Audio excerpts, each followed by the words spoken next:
Hey everybody, welcome back to another episode of Dental Momentum. Jared Duckett back at you with another video to help you get better. And guys, today we're talking about the magic, the seventh secretive, if you will, and one that's often overlooked, seventh category of overhead. We talked about the first six, the main six. We got your three fixed, three variable, and really what's left, you got collections minus those six categories of overhead is really what's left for the doctor, right? Those doctor expenses. And a lot of times what we see in doctor expenses is they're kind of embedded up in the other six somewhere, right? And in a example, if you will, of some of those doctor expenses, I'm going to read off this here a little bit, are things like charitable contributions, right? Any consulting expense, the doctor's wages, if you're an S Corp, the wages, the distributions. I know that's a balance sheet thing, but you need to be looking at the distributions you're taking home.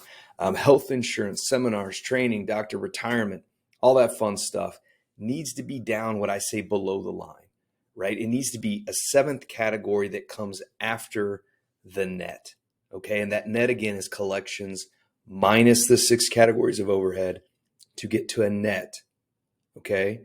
And then you've got the doctor expenses. You want to bring that stuff down. A lot of benefits to that. Number one, you can see on a month like, wow, that's what I'm benefiting from that practice, right? Auto, travel, all that stuff. A lot of times you're running through the practice and getting the expense for it, but you need to bring it below the line, right? It doesn't need to cloud up overhead, all right? Because it doesn't give you a realistic picture of what actual overhead is. So number one, you see what you're actually making to a degree. Number two, it's cleaning up your overhead. And then number three, again, we always talk about you always need to prepare your business if you were to sell it. Not saying you're going to sell it, but prepare like you are going to sell it. Clean the French fries out of the cup holder regarding cleaning the car up. You guys have heard me say this all the time. Prepare for the sell. Get the financial statements in order. If you go to look at selling, you're going to start pulling that junk out anyway.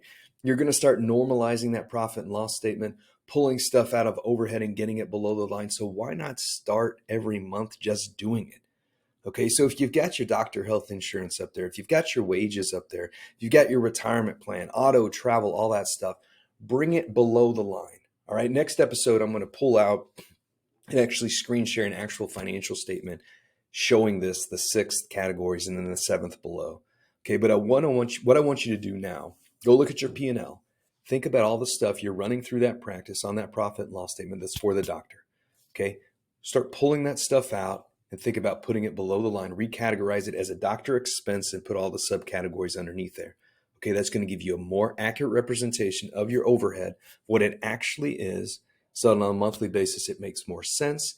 Next episode, I'm going to dive in and show a sample financial statement like we like to see it, so it's very simple and means something to you. So look at those doctor expenses. You guys have a great day, and don't forget, keep getting better. We'll see you guys. Talk soon.